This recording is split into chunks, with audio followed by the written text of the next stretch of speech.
ခိုင်မြဲတဲ့ဆက်ဆံရေးတစ်ခုဖြစ်ဖို့လိုက်နာရမယ့်အချက်၅ချက်နံပါတ်1ပွင့်လင်းမြင်သာစွာဆက်ဆံပြောဆိုခြင်းတဦးနဲ့တဦးပွင့်လင်းလင်းပြောဆိုပါတစ်ဖက်လူရဲ့စကားကိုသေချာနားထောင်ပြီးပါနံပါတ်2နှစ်ဦးနှစ်ဖက်အတူတူတိုးတက်လာခြင်းတယောက်ချင်းစီရဲ့ကိုယ်ပိုင်ရည်မှန်းချက်တွေနဲ့အလောက်ကိုင်တိုးတက်မှုတွေကိုအပြန်အလှန်ပံ့ပိုးကူညီပေးပါနံပါတ်3လေးစားမှုနဲ့ကိုယ်ပိုင်နေရာပေးခြင်းတဦးချင်းရဲ့လွတ်လပ်ခွင့်နဲ့ကိုယ်ပိုင်ဝါသနာဝပြချမ်းသာမှုတွေကိုအပြန်အလှန်အသိမှတ်ပြုလေးစားမှုပေးပါနံပါတ်4ပြဿနာများကိုရင်းချက်စွာဖြေရှင်းခြင်း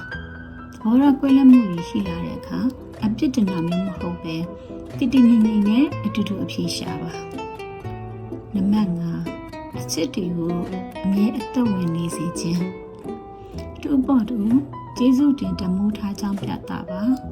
ရိုမန်တစ်ဆန်တဲ့အချိန်တွေကိုအတူတူဖန်တီးပေးပါ